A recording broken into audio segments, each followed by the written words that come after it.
Je me présente. Je me présente. Alpha Ba, habitant de Ouakam, Ouakamois avant d'être sénégalais. La seule chose qu'on a appris depuis notre naissance, c'est deux valeurs, l'honneur et la discipline. Aujourd'hui même, pour se prononcer, on a préféré être avec le troisième âge qui symbolise quelque chose dans notre communauté. Vous avez tout de suite entendu, le Djarab Youssou Ndoye s'est prononcé sur l'ensemble de la situation. Mais moi, je reviens sur un fait qui est très important. Depuis la sortie du procureur, nous avons eu des doutes. Parce que ces termes nous ont fait trembler. Lui, il a eu à prononcer des mots qui ont créé le frissonnement. Mais on a voulu toujours rester républicain. C'est lui-même qui a dit que, en termes clairs, je répète ces mots, comme si on entrait dans une mosquée pour demander la présence de la sécurité. Ce n'est pas au procureur de dire ou bien de nous dicter les orientations pour faire un match de football. Match de football, dans les plus grandes instances, à l'absence de la sécurité, on ne joue pas. Donc ça fait partie du jeu. Ce n'est pas au procureur d'essayer de protéger la République. La République doit tirer des leçons en des circonstances pareilles pour pouvoir anticiper et je dirais même pour pouvoir gouverner. Parce que gouverner, c'est prévoir. L'État n'a rien prévu pour la protection des gens qui étaient ce jour-là au stade. L'absence totale de sécurité. Et aujourd'hui, ils veulent nous faire comprendre que la sécurité n'est pas importante. C'est très important. À l'absence de sécurité, le jeu ne devrait même pas se produire.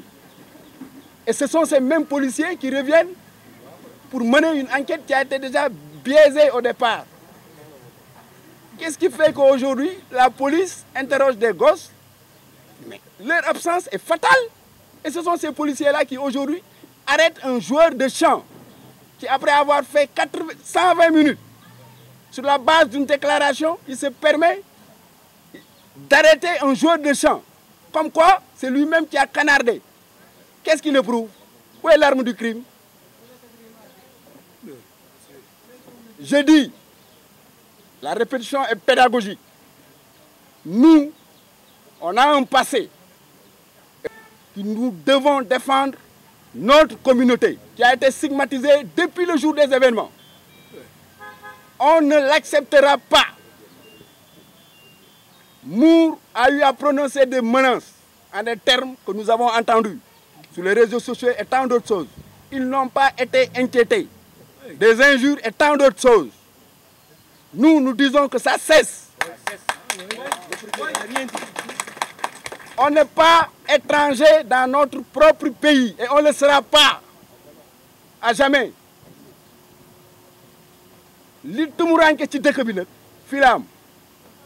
L'honneur et la discipline, je me répète. Au Sénégal, la seule chose qu'on nous a appris, c'est de perdre sa vie dans l'honneur. Une communauté, personne ne doit nous stigmatiser. C'est la seule chose que je voulais dire aujourd'hui devant nos pères pour rehausser l'image de marque de notre village. On ne sera jamais les sacrifiés. Et je m'arrête à ça. Qu'importe, mais ce n'est pas aux dirigeants, aux fédéraux, aux soi-disant fédéraux. Le Djarab Youssou Ndoye l'a dit, bien qu'on dit qu'il est analphabète. Mais aujourd'hui, il a donné une leçon. La fédération, c'est quoi en un terme? L'esprit de fédérer, de réunir les gens autour de l'essentiel. L'État a délégué ses pouvoirs à ces gens pour qu'ils nous gouvernent, mais dans la légalité. Ce n'est pas à Augustin Senghor de nous donner des leçons de morale. Nous, on a existé depuis sa naissance. Bien avant même. Ouakam est le premier village olympique de Ouakam. On peut défier des régions par rapport à nos titres et autres. On n'envie personne. Personne. Et sur le plan planétaire. S'il doit repartir à l'école et apprendre, il vient à Ouakam, on lui donne la leçon. Nous, on a eu la chance d'avoir des présidents de fédération, des présidents de ligue de football, et nous sommes un petit village. Je dis petit village, Ouakam village. Je ne parle pas de l'extension. Capitaine équipe nationale et tant d'autres choses. Et on va demeurer des Ouakamois avant d'autres des Sénégalais. L'heure est grave. Merci. Seule et seule chose, on n'acceptera pas d'être sacrifié au détriment des autres. On nous insulte. Le procureur n'a qu'à regarder dans les réseaux sociaux et autres. Il entendra pire. Sur la base d'une déclaration, on ne peut pas arrêter un jour de chant. C'est moi. Non, on n'est pas encore... Nous voulons rester républicains, qu'on ne nous oblige pas à être autre chose. S'ils veulent la paix, ils n'ont qu'à le montrer. Ce n'est pas ça qui est important pour nous. Ce qui est important pour nous, nous, on ne gère pas des divisions. Nous, on gère le sport dans son ensemble. On assume notre part de responsabilité sur ce qui se passe. La responsabilité est partagée. Qu'est-ce qui a fait que le procureur s'est prononcé? Parce que la République est concernée. Le stade, la République, le stade Demba Diop, qui l'a construit? Nous. C'est la responsabilité de l'État. Qu'est-ce qui a causé les morts? L'effondrement d'un mur. Qu'est-ce qui a fait qu'aujourd'hui le stade Demba Diop est fermé? C'est parce qu'il y a eu les morts? Non, c'était prévu. Depuis 2014, une enquête a demandé la fermeture de Demba Diop. Qui est responsable de ça? Nous. Ils n'ont pas anticipé, donc ils ne nous gouvernent pas. Ils attendent qu'il y ait des drames pour créer un scandale. Le Diola et tant d'autres choses. Qu'est-ce qui a été comme leçon tirée? Depuis le Diola, on assiste à des Diola. Pikine Ñaari Tari, il y a eu un mort. Qu'est-ce qui s'est passé? Sur l'émission que Bekay Mbaye animait.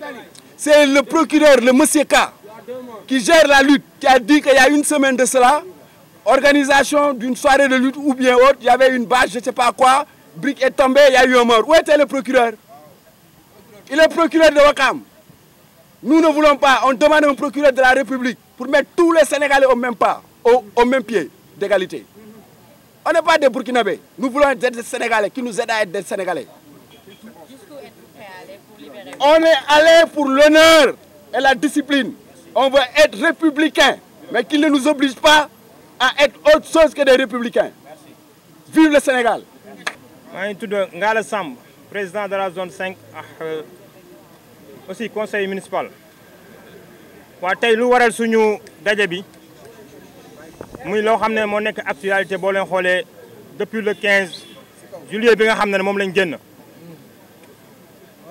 Tay bu ñu gisee li xew ci Sénégal tey depuis bi affaire bi amee ñu dégg procureur de la République mu wax ay kàddu yoo xam ne bu mu waxee rek boo leen xamee fu mu jëm defaguñu enquête mais tey dugal nañu waa Ouakam procureur bu demee ba naan stade de football jarul policier te moom buy dox fu muy dem day am policier bu koy àndal auditeur tey premier ministre ak ministre bu mu doon fu ñuy dem dañuy am ñoom ay policiers yu ñu àndal ñoom foo xam ne ay milliers de personnes ñoo fay daje mun a jarul policier loolu dama leen interroger yéen c'est grave loolu.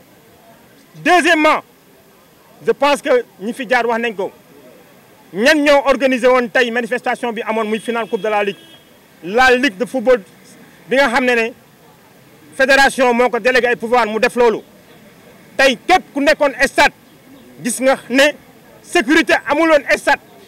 ndaxte ticket yi nga xam ne moom la ñu jaay ñii nekkoon ci biir ñëw ëpp ci biti ñëpp gis nañ ne policiers yi doyuñu ñëpp gis nañ ne séparation bi nga xam ne moo amoon bi jëyi di am juróom benni policiers ñoo fa des ñëpp gis nañ ne policiers yooyu bi coow li di commencé mënoon nañ ko fay ñëpp gis nañ ne dañ croiser seen bras ñëpp gis nañ tamit ne bi coow li amee bi policiers yi dooree lacrymogène yi si la ñaari groupe am waa Mbour dañ jaar fii waa Ouakam jaar fii ñu bokk même position boo leen xoolaatee seen i vidéo mais tey miir bi nga xam ne moo daanu rapport protection civile defoon na ko depuis 2011 mu ngi si table ministre des sports wane ne stade bi waratuñ fi def benn manifestation rapport protection civile génne na ko képp koo xam ne yàgg nga dem Demba Diop tey bu match amee foofu gardien bi nga xam ne si suuf la dëkk day génne famille am match yi mag day génne famille am ñu jóge fa ndaxte foofu boo fa demee day yëngatu ñii de ñëpp xam nañ ne miir bu daanu moo leen rey du xeer bu leen rey du xeej bu leen rey du xeer bu leen rey loolu moo leen rey waaw loolu bu amee ñu ne dañuy citer ay responsabilités ñu dégg Augustin Senghor président de la fédération mu wax ñu dégg Sayer Seck mu wax ñoo xam ne ñu dégg Djibril Wade mu wax ñu dégg ñoo ni may wax mooy ñi nga xam ne ñoo gérer le football parce que lu tax dañu bëgg a jiitu enquête lii bu mu amee si Côte d'Ivoire gis nañ ne fédération président ligue bi dañ ko tëj gis nañ ne dañ leen tëj lu mel nii am na si stade yu ne am na fu ne am na Tunisie am na Liverpool am na fépp mais bu mu amee responsabilité dañ koy situer mais ñu jël li ñu war a jël lépp bu ko teg suñu kaw ndodd ñun waa Wakaam loolu la ñu wax ne ñun dinañ leen oo wax leen ne duñ ko nangu dëkk nañ ñëw def sanction pour 7 ans rétrogradé ñu division 3 loolu mooy bu ñu buggee ñëwaat en L1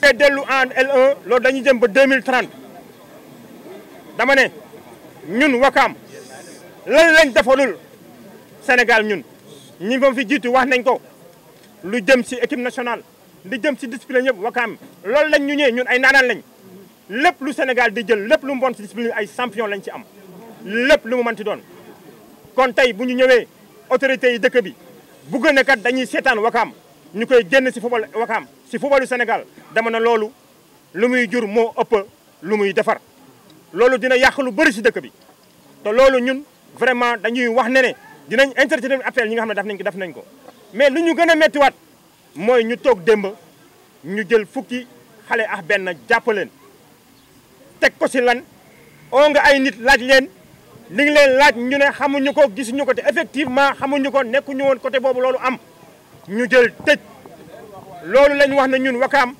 dama ne ñun loolu duñ ko nangu loolu dama bëgg mu clair loolu dañuy wax autorité Sénégal ne leen ñun duñ ko nangu am na loo xam ne nag ñun duñ ko wax ci kaw fu mu toll nii ardu la ñuy def te dañ koy wax ardu la ñuy def parce que tamit tolluñu foo xam ne vraiment dëkk bi laaju loolu Sénégal jàmm la laaj mais bu ñu bëggee jël benn communauté ñun lébu yu bëgguñu sànni parce que loolu la ñu def dañ ñu jël ñun lébu yi mais te ñun lébu yi kat ñu yaatu lañ suñu dëkk bi dañ fi dëkk ku ne suñuy maam ñoo ko ñaanoon ñun Wakaam ñu yaatal ñëpp dëkkal Sénégal yëpp boo xam ne ñu ngi fii si Wakaam mais bu ñu ñëwee tey lii am ni ñuy bay jàpp footballeur boo xam ne mu ngi woon si biir terrain bi di football marqué suñu but dëkk ba Ngor ñu jël ko jàpp ko mais dama ne loolu